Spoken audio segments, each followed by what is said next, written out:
இன்றைக்கு உங்கள் மத்தியிலே சிந்திக்கும்படியாய் நான் எடுத்துக்கொண்ட வேத வசனம் உபாகமம் 33 அதிகாரம் 29 வசனத்தின் முதல் பகுதி. இஸ்ரவேலே நீ பாக்கியவான், கர்த்தரால் ரட்சிக்கப்பட்ட ஜனமே உனக்கு ஒப்பானவன் யார்? இஸ்ரவேலே நீ பாக்கியவான், கர்த்தரால் ரட்சிக்கப்பட்ட ஜனமே உனக்கு ஒப்பானவன் யார்? இந்த வேத வசனத்தின் மூலமாய் பரிசுத்த ஆவியானவர் நம்மோடு பேசும்படியாய் ஒரு நிமிடம் தலைகளை தாழ்த்தி நாம் செபிப்போம். புதிதாக்கும் பரிசுத்தரே, புதுப்படைப்பாய் மாற்றும் ஐயா. புதிதாக்கும் பரிசுத்தரே, புதுப்படைப்பாய் மாற்றும் ஐயா. உடைத்துவிடும் உருமாற்றும் என்னை, உடைத்துவிடும் உருமாற்றும் பண்படுத்தும் பயன்படுத்தும் பண்படுத்தும் பயன்படுத்தும் ஆளுகை செய்யும் ஆவியானவரே, பலியாய் தந்தேன் பரிசுத்தமானவரே. ஆளுகை செய்யும் ஆவியானவரே, பலியாய் தந்தேன் பரிசுத்தமானவரே.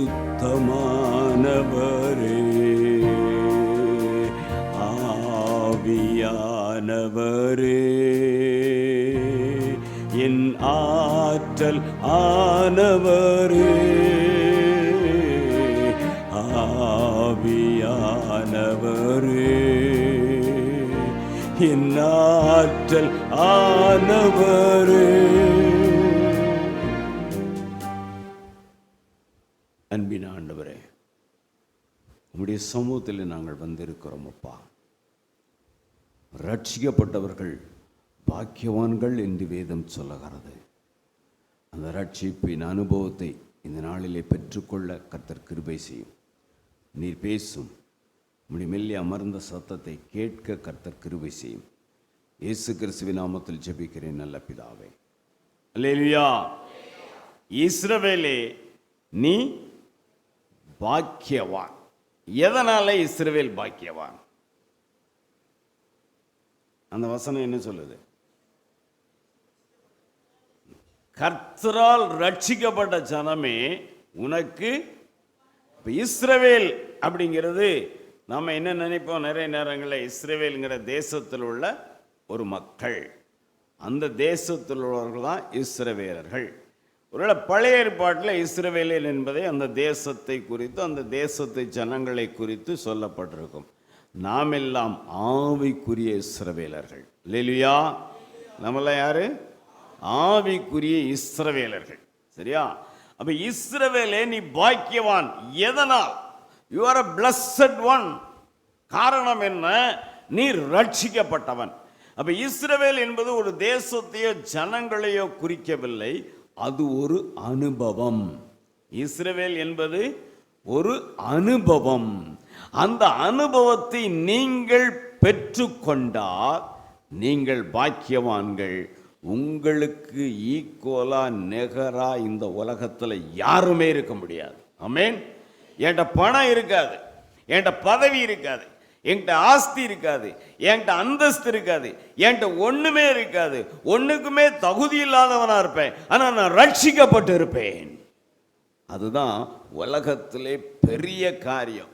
ஒரு அமெரிக்க ஜனாதிபதியா இருந்தாலும் அவரை விட கர்த்தரால் ரட்சிக்கப்பட்டவனே சிறந்தவன், உயர்ந்தவன், பாக்கியவான், ஆசீர்வதிக்கப்பட்டவன். ஆமென். இந்த லெந்து நாட்கள் எதற்காக நமக்கு கொடுக்கப்பட்டிருக்கிறது? அந்த ரட்சிப்பின் அனுபவத்துக்குள்ள நம்ம வரணும். நம்ம பெற்றுக்கொண்ட ரட்சிப்பை என்ன செய்யணும்? காத்து கொள்ள வேண்டும். அது ரொம்ப முக்கியம். அதனால தான் நமக்கு நிறைய ஆராதனைகள், நிறைய உபவாச ஜபங்கள் எல்லாம் கொடுக்கப்பட்டிருக்கிறது. காரணம் என்ன? இந்த ரட்சிப்பு இது மேலானது. இதை பெற்றுக்கொள்ளாவிட்டால் எங்கே போக முடியாது? பரலோகத்துக்குள்ள போக முடியாது. இப்போ இஸ்ரவேல் என்றால் என்ன? 2 காரியம் இருக்குது. நான் சமயம் கருதி 1 சொல்ல முடியுமா 2 சொல்ல முடியுமான்னு பார்த்துக்கிட்டேன். சரியா? வாசிக்கலாம். 1 ராஜாக்கள் 18ஆம் அதிகாரம் 31ஆம் வசனத்தின் முதல் பகுதி. 1 ராஜாக்கள் 18ஆம் அதிகாரம் 31ஆம் வசனத்தின் முதல் பகுதி. உனக்கு இஸ்ரவேல் என்னும் பெயர் இருப்பதாக. உனக்கு இஸ்ரவேல் என்னும் பெயர் இருப்பதாக. அதற்கு முந்தின வசனத்தை நீங்க பார்த்தீங்கன்னா, தகர்க்கப்பட்ட கர்த்தருடைய பலிபீடத்தை அவன் செப்பனிட்டு அதற்கு இஸ்ரவேல் என்று பெயரிட்டான். எதற்கு இஸ்ரவேல் என்று பெயர்? நல்லா சொல்லுங்க, அங்க என்ன சொல்லப்பட்டிருக்கு? தகர்க்கப்பட்ட பலிபீடத்தை செப்பனிட்டு. அப்ப இஸ்ரவேல் என்றால் செப்பனிடப்பட்ட பலிபீடம். அல்லேலூயா. இஸ்ரவேல் என்றால் அது சாதாரண பலிபீடம் அல்ல, அது செப்பனிடப்பட்ட பலிபீடம். ஏன்னா அன்னைக்கு இஸ்ரவேல் ஜனங்களுடைய நிலைமை என்ன தெரியுமா? இன்னைக்கு நிறைய நேரங்களில் நம்ம கூட அப்படிதான் இருக்கிறோம். நீங்க வாசிக்கலாம். 18ஆம் அதிகாரத்தில் 21ஆம் வசனத்தை வாசிங்க. சகல ஜனத்தண்டைக்கு வந்து நீங்கள் எந்த மட்டும் 2 நினைவுகளால், எப்படி 2 நினைவுகள் உங்களுக்குள்ளே இருந்தால், என்னதெல்லாம்? 1 உலகமும் வேணும், ஆண்டவரும் வேணும், அதுவும் வேணும், இதுவும் வேணும். அப்படின்னா உங்க வாழ்க்கை எப்படி இருக்கும்? குந்தி குந்தி நடக்கிறவர்கள். குந்தி குந்தி நடக்கிறவங்களை பார்த்து என்ன சொல்லுவாங்க? ஊனமுற்றவர்கள்னு சொல்லிடுவாங்க, நடக்க முடியாதவன்னு சொல்லிடுவாங்க, இன்னும் அதை விட மோசமான வார்த்தைகள்லாம் சொல்லிடுவாங்க. நம்முடைய ஆவிக்குரிய வாழ்க்கை எப்படி இருக்குது? 2 நினைவுகளால் குந்தி குந்தி நடக்கிறீர்களா? நீ எத்தனை பேர் நல்ல நேரம் பார்க்காதவங்க இருக்கீங்க? இன்னைக்கு கிறிஸ்தவர்கள் விசுவாசிகள் தான் அநேகர் ஜோசியக்காரனை தேடி போறாங்க, நாள் பார்க்குறாங்க, நட்சத்திரம் பார்க்குறாங்க. நல்ல நேரம் இல்லைன்னா அதில் செய்ய மாட்டாங்க. ஒரு பெரிய விசுவாச குடும்பத்திலேருந்து எனக்கு கல்யாண பத்திரிக்கை வந்திருந்தது. நல்ல ஆவிக்குரிய குடும்பம், நல்ல விசுவாச குடும்பம். அந்த கவருக்குள்ளேருந்து பத்திரிக்கை எடுக்கிறேன், 4 பக்கமும் மஞ்சளை தடவி இருக்கு. என்னடா உன் விசுவாசம் மஞ்சள்ல இருக்கா, கர்த்தர் பேரில் இருக்குதா?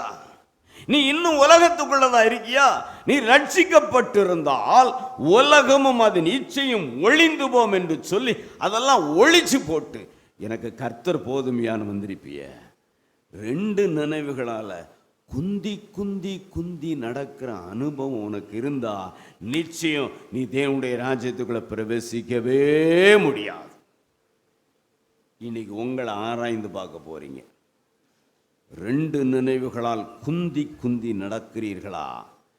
இல்லை உங்களுக்கு நியமிக்கப்பட்டிருக்கிற ஓட்டத்தில் கிறிஸ்துவை நோக்கி பொறுமையோடு ஓடுகிறீர்களா? நம்முடைய ஆவிக்குரிய வாழ்க்கை எப்படி இருக்குது? நல்லா யோசித்து பாருங்க. ஆடி மாதம் சொன்னால் அன்னைக்கு சபையில் கல்யாண நாளே வாசிப்பாங்களா வாசிக்க மாட்டாங்களா?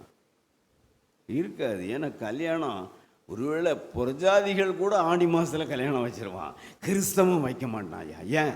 ஆடி போயிருமா. எப்படி? ஆடி போயிருமா. ஆண்டவர் எல்லா நாளையும் படைத்து என்ன சொன்னார்? நல்லது என்று கண்டான். நல்லது. தேவன் படைத்தவைகள் எல்லாம் நல்லது. இது நல்ல நேரம், இது கெட்ட நேரம், இது அப்படி நேரம், இது இப்படி நேரம் அல்ல. நீங்க நல்லா தெளிவாக புரிஞ்சுக்கோங்க. யார் யார் இதை கேட்டுக்கொண்டு இருக்கிறீர்களோ உங்களுக்கு நான் சொல்லுகிறேன், கர்த்தர் படைத்த நேரம் எல்லாம் நல்ல நேரம் தான். ஐயா, குந்தி குந்தி நடக்கிறீங்க. அப்போ தீர்க்கதரிசி தைரியமா சொல்றாரு. இன்னைக்கு இப்படி எலியா போன்ற தீர்க்கதரிசிகள் குறைஞ்சிட்டாங்க. நீ எப்படி வேணாலும் இரு, இயேசுன்னு சொன்னா போதும். அப்படியா? நீ எப்படினாலும் இரு, இயேசுன்னு சொன்னா போதும். அப்படி இல்லை, நீ சரி பண்ணு. உன் பாவத்திலிருந்து உனக்கு விடுதலை வேணும், உன் சாபத்திலிருந்து உனக்கு விடுதலை வேணும், உன் அக்கிரமத்திலிருந்து உனக்கு விடுதலை வேணும். நீ மனம் திரும்பு. வேதம் சொல்லுது, தன் பாவங்களை மறைக்கிறவன் வாழ்வடைய மாட்டான், அவைகளை அறிக்கை செய்து விட்டு விடுகிறவனோ இரக்கம் பெறுவான். அதைத்தான் ஆண்டவன் நம்மிடத்தில் எதிர்பார்க்கிறார். எலியா மாதிரி கண்டிச்சு உணர்த்துகிறார். கர்த்தர் தெய்வமானால் கர்த்தரை பின்பற்றுங்கள், பாகால் தெய்வமானால் பாகாலை பின்பற்றுங்க. எந்த மட்டும் இரண்டு நினைவுகளால் குந்தி குந்தி நடப்பீர்கள். இவ்வளவுக்கு தீர்க்கதரிசிக்கு விரோதமா யார் எழும்பி இருக்கா தெரியுமா? எலியாவுக்கு விரோதமா யார் எழும்பி இருக்கா சொல்லுங்க. ராஜா பேர் என்னது? ஆகாப். ஆகாப் என்ன சொல்லியிருக்கான்? பார்க்கும்போது குன்றுவேன். சரி, ஆகாபாது ராஜா, அந்த அம்மா இருக்குது, அது பெரிய ஆள். அந்த அம்மாவுக்கு எலியானாலே சுத்தமா ஆகாது. அப்ப எந்த நேரமும் அவனுடைய உயிருக்கு ஆபத்து இருக்கிறது. ஆனால் எலியா அதை பற்றிலாம் யோசிக்கவே இல்லை. நான் கண்டித்து உணர்த்துவேன். ஏனென்றால் அவனுக்கு தெரியும், இன்னைக்கு ஒரு எழுப்புதல் உண்டாக போகிறது. அல்லேலூயா! இன்றைக்கு ஒரு எழுப்புதல் உண்டாக போகிறது. தைரியமா அங்க போயிட்டான். தைரியமா போய் அங்க பார்க்கிற வேளையிலே பலிபீடம் எப்படி இருக்குது? பலிபீடம் எப்படி இருக்குது? தகர்க்கப்பட்டிருக்கு. கரெக்டா சொன்னீங்க. பலிபீடம் எப்படி இருக்குது? தகர்க்கப்பட்டு போய் இருக்குது. ஏன்?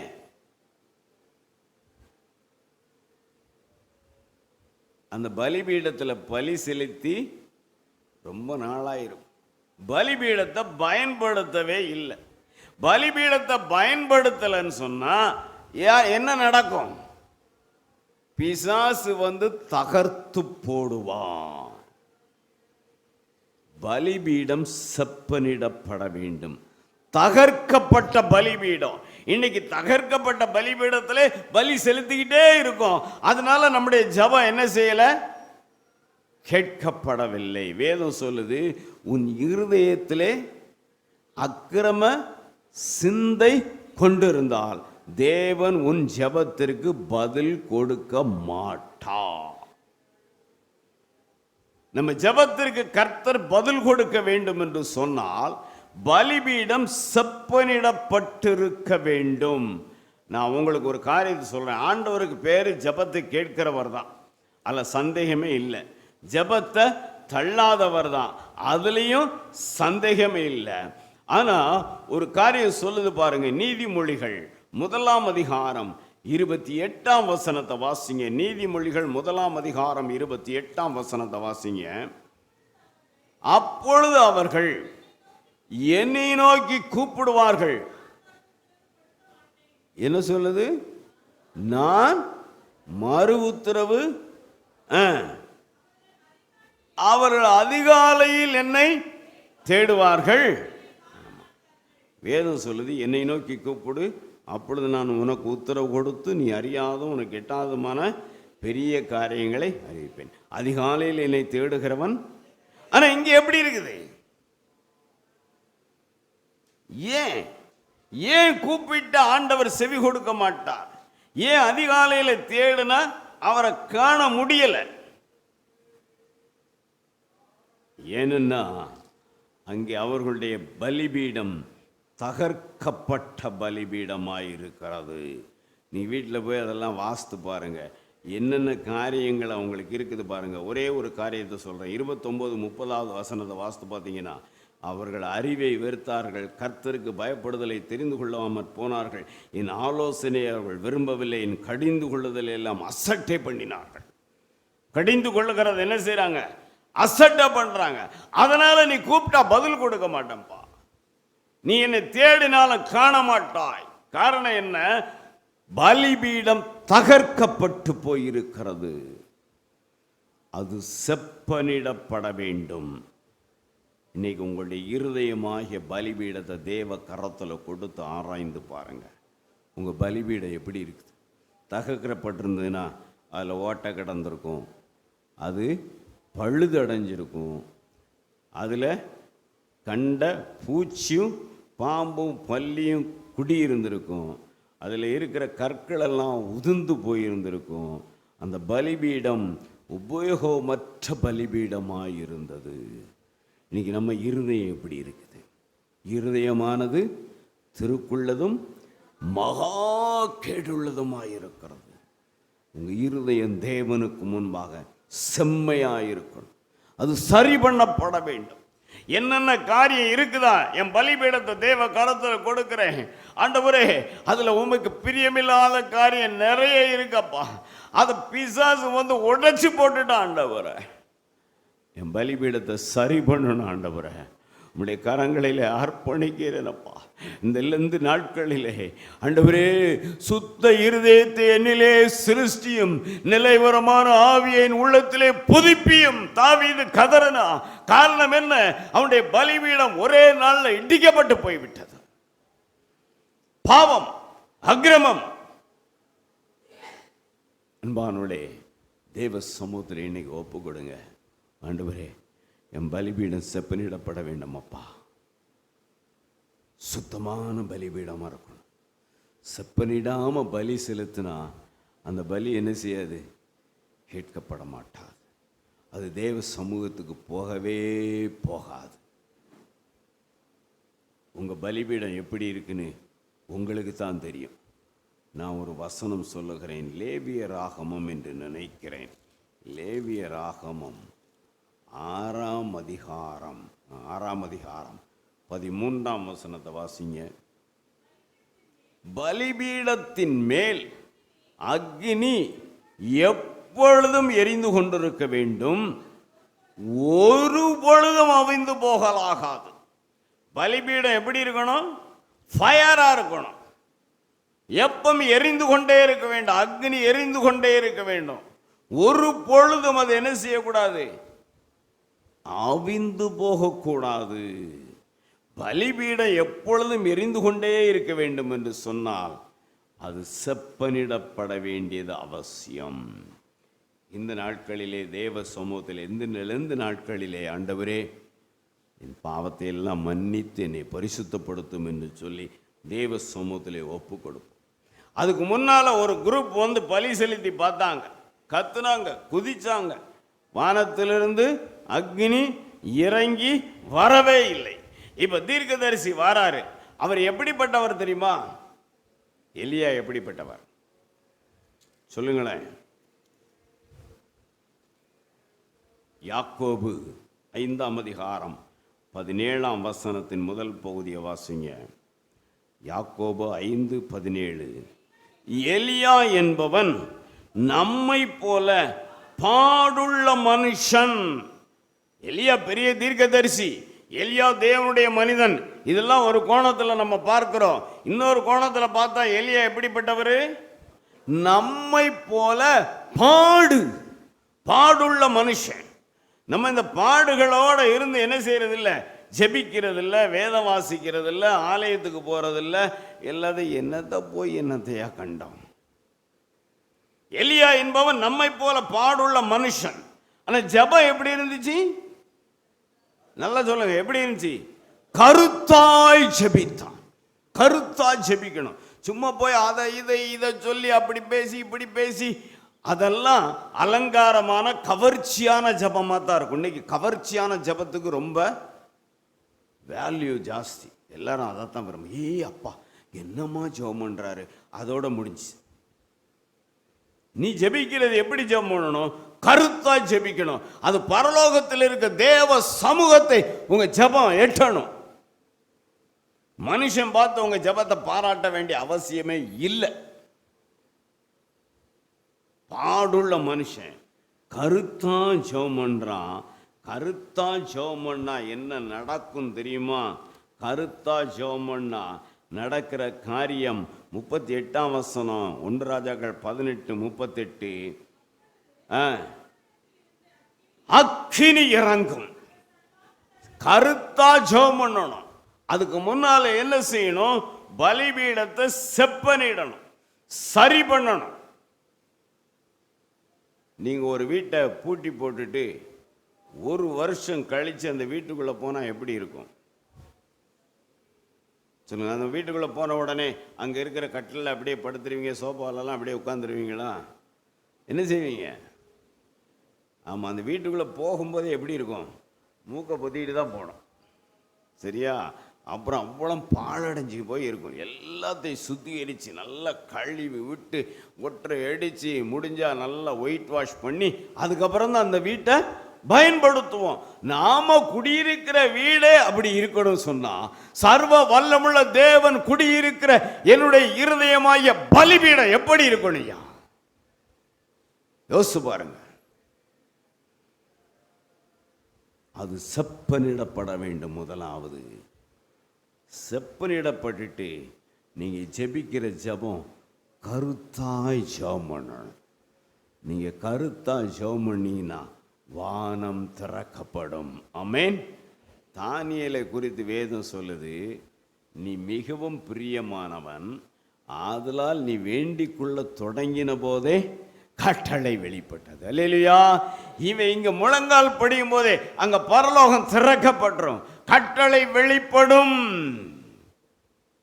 நீ இப்படி ஜெபம் பண்ணி பாருங்க. உங்க பலிபீடத்தை செப்பனிட்டு பாவத்தெல்லாம் அறிக்கை செய்து மன்னிப்பை கேட்டுட்டு தேவ சமூகத்தில் நல்லா கருத்தா ஜெபம் பண்ணுங்க. வானம் திறக்கப்பட்டு அக்னி இறங்கி வரும்.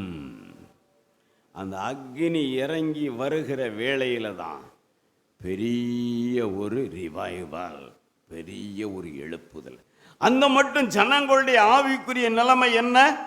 ரட்சிக்கப்பட்ட ஜனங்களா இருந்தவங்க, கர்த்தருக்கு சொந்த ஜனம்னு ஆண்டவர் சொன்னாரு. இந்த ஜனத்தை அதிகமா நேசிக்கிறேன், நான் உங்களை தெரிந்து கொண்டேன். சொந்த ஜனம் எப்படி இருக்குது? 2 நினைவுகளால் குந்தி குந்தி நடக்குது. இப்ப எலியா எல்லாத்தையும் பக்கத்தில் வாங்கப்பா, கம் க்ளோசர், எல்லாத்தையும் கூப்பிடுற, எல்லாத்தையும் பக்கத்துல வர வச்சு செப்பனிட்டு பலி செலுத்துகிறா. வானத்திலிருந்து அக்னி இறங்கி வந்து என்ன செய்து தெரியுமா? சுட்டெரிச்சிச்சு. அக்னி இறங்கி வந்தா தேவையில்லாததை எல்லாம் என்ன செய்யும்? சுட்டெரிக்கும். ஆமென். அல்லேலூயா. வானத்திலிருந்து இறங்கி வருகிற அக்னி நம்முடைய வாழ்க்கையை சுத்திகரிக்கும், சுத்திகரிக்கும். அழகாக எமில் ஜெபசிங்கன் ஒரு பாட்டை பாடுவார். சுத்தம் விரும்பும் சுத்த ஜோதியே, விரும்பா அசுத்தம் யாவும் போக்குமே. சுத்தம் விரும்பும் சுத்த ஜோதியே, விரும்பா அசுத்தம் யாவும் போக்குமே. பாவி நீச பாவி நானையா, தேவாயிரக்கம் செய்ய மாட்டீரோ. பாவி நீச பாவி நானையா, தேவாயிரக்கம் செய்ய மாட்டீரோ. பரிசுத்தர் கூட்டம் நடுவில் ஜோலி தீடும் சுத்த ஜோதியே, அரூபியே, வேளையில் அடியா நெஞ்சம் மாறீரோ. அரூபியே, வேளையில் அடியா நெஞ்சம் மாறீரோ. அல்லேலூயா. 2 கொரிந்தியர் 7ஆம் அதிகாரம் 1ஆம் வசனத்தை வாசிங்க. 2 கொரிந்தியர் 7:1. இப்படிப்பட்ட வாக்குத்தத்தங்கள் நமக்கு உண்டாயிருக்கிறபடியால், பெரிய வாக்குத்தத்தம் நமக்கு இருக்குது. ஆண்டவருடைய ஜனங்கள், சொந்த ஜனங்கிற பெரிய வாக்குத்தத்தம் இருக்குது. இப்படிப்பட்ட வாக்குத்தத்தங்கள் நமக்கு உண்டாயிருக்கிறபடியால், பிரியமானவர்களே, மாம்சத்திலும் ஆவியிலும் உண்டான எல்லா அசூசியும் நீங்க நம்மை சுத்திகரித்து கொண்டு பரிசுத்தமாகுதலை தேவ பயத்தோட பூரணப்படுத்த கடவோம். அல்லேலூயா. பரிசுத்தமாகுதல் எப்போ பூரணப்படுத்தப்படும்? தேவ பயத்தோட. இன்னைக்கு விசுவாச உலகத்தில் இருக்கிறது பக்தி இருக்குது. பக்திக்கு குறைச்சலே இல்லை. பக்தி இருந்ததுனால இங்கிருந்து எங்கெல்லாமா போறோம். இன்னைக்கு எல்லாரும் என்ன சொல்றாங்க தெரியுமா? உங்களுக்கு பிரச்சனையா? நான் நேற்று ஒரு செய்தி கேட்டுட்டு இருந்தேன். உங்களுக்கு கடனா, உங்களுக்கு வியாதியா, உங்களுக்கு போராட்டமா, உங்க பிரச்சனைமா, என்னிடத்தில் வாருங்கள். யார்கிட்ட போனோம்? ஆண்டவர் சொன்னார், வருத்தப்பட்டு பாரம் சுமக்கிறவர்களே என்னிடத்தில் வாருங்கள். ஊழியக்காரன்ட்ட போன்னு சொல்லலை, என்னிடத்தில் வாருங்கள்னு சொன்னார். ஆனால் நம்ம அதெல்லாம் விட்டுட்டோம். நமக்கு பக்தி இருக்குது, அது தெரியாம குருட்டாட்டமான பக்தியா இருக்கு. ஆனா கர்த்தருக்கு பயப்படுகிற பயம் இல்லை. சரியா? பக்தி இருக்குது, அது எல்லா சமயத்தில் உள்ளவங்களுக்கும் பக்தி இருக்குது. ஆனா கர்த்தருக்கு பயப்படுகிற பயம் இல்லை. அதனால தான் அங்கே கொரிந்தியர்ல சொல்லுவார், பரிசுத்தமாகுதலை தேவ பயத்தோட பூரணப்படுத்த கடவோம். அல்லேலூயா. இப்ப வானத்திலிருந்து அக்னி இறங்கி வந்து எல்லாத்தையும் சுட்டெரிச்ச உடனே ஒரு பெரிய சத்தம் கேட்குது, ஒரு பெரிய முழக்கம் உண்டாயிற்று. 39ஆம் வசனம், எழுப்புதலின் முழக்கம். வாசிங்க. ஜனங்கள் எல்லாரும் இதை கண்டபோது முகம் குப்புற விழுந்து, கர்த்தரே தெய்வம், கர்த்தரே தெய்வம். அல்லேலூயா. இவ்வளவு நாள் 2 நினைவுகளால குந்தி குந்தி நடந்த தேவ ஜனம் செப்பனிடப்பட்ட பலிபீடத்திலே பலி செலுத்தி அக்னி இறங்கி வந்தவுடனே எழுப்புதல் அடைந்தார்கள், உயிர்ப்பிக்கப்பட்டார்கள். நமக்கு நல்ல வேதத்தில் சொல்லப்பட்டிருக்கிறது. தீர்க்கதரிசி போய் பள்ளத்தாக்கில் பார்ப்பாரு. அந்த பள்ளத்தாக்குள்ள என்ன இருக்கும்? உலர்ந்த எலும்புகள். ஆனால் தீர்க்க தரிசனம் உரைத்து ஆவி அவர்களுக்குள்ளே பிரவேசித்த போது ஒரு பெரிய எழுப்புதல், உயிரடைந்தார்கள், உயிர்ப்பிக்கப்பட்டார்கள். இவங்களும் ஆவிக்குரிய வாழ்க்கையில் செத்தவங்களை போல தான் இருந்தாங்க. எலியாவின் நாட்களிலே அந்த பெரிய கிருபை அவர்களுக்கு கிடைத்தது. பெரிய எழுப்புதல் உண்டானது. எழுப்புதல் உண்டானது மாத்திரமல்ல, நீங்கள் தொடர்ந்து 40-41 வசனங்களெல்லாம் வாசித்து பார்த்தீங்கன்னா சத்துருவின் வல்லமை முறியடிக்கப்பட்டது. வேதம் சொல்லுது, உனக்கு விரோதமாக எழும்புகிற எப்போ? பலிபீடம் செப்பினிடப்பட்டு பலி செலுத்தினா எதிரி பிசாசின் தந்திரம், வஞ்சகம், பிசாசின் போராட்டம், பிசாசு கட்டு எல்லாம் ஒன்றுமில்லாமல் போகும், எல்லாம் அழிக்கப்படும். ஏத்து வந்தவங்க அத்தனை பேரும் ஒருத்தம் கூட என்ன செய்யல, தப்பலை. நீங்க அதை 40ஆவது வசனத்தில் அழகாக வாசித்து பார்க்கலாம். ஒருத்தம் கூட தப்பல. பெரிய எழுப்புதல் உண்டானது மாத்திரமல்ல, தேவ ஜனங்களுக்கு விரோதமாய் எழும்பின அத்தனை வல்லமைகளும் முறியடிக்கப்பட்டது. நீங்க யாரு? ஆவிக்குரிய இஸ்ரவேலர், கர்த்தரால் ரட்சிக்கப்பட்ட ஜனம். எப்போ ரட்சிப்பு நமக்கு வரும்? ஒரு வசனம் இருக்குது, நீங்கள் தெரிஞ்சவங்க கண்டுபிடிச்சு சொல்லுங்க, உங்களுக்கு பரிசு கொடுக்கலாம். இப்போ இல்லை, அடுத்த இடம் வரும்போது. உன் இருதயம் பொல்லாப்பற கழுவப்பட வேண்டும், அப்போதான் ரட்சிப்பு. பொல்லாப்பற கழுவப்பட வேண்டும், அப்போ ரட்சிப்பு. ரட்சிப்பு ரொம்ப அவசியங்க நமக்கு. இந்த இதேவ சமூகத்தில் ஒப்பு கொடுங்க. ஆண்டவரே, என்ன ஒரு இஸ்ரவேலை நான் மாற்று. எந்தெந்த இடத்துல எனக்கு பிரச்சனை இருக்குதோ, எதுலெல்லாம் நான் தவறுகிறோனோ, எதுலெல்லாம் உமக்கு கீழ்ப்படியாமல் போகிறனோ, எதெல்லாம் உமக்கு விரோதமாக செய்கிறேனோ, எந்தெந்த பாவங்களாக என்னை ஆட்கொண்டு இருக்கிறதோ, நீங்கள் விடுதலை தாங்கப்பா. நீங்கள் என்னை சுத்திகரிங்க ஆண்டவரே. உம்முடைய கரங்களில் என்னை ஒப்பு கொடுக்கிறேனப்பா, என்னை பரிசுத்தப்படுத்துங்க என்று சொல்லி தேவ கரத்தில் ஒப்பு கொடுங்க. நீங்கள் ஆவிக்குரிய இஸ்ரவேலர்கள், நீங்கள் கர்த்தரால் ரட்சிக்கப்பட்ட ஜனம்.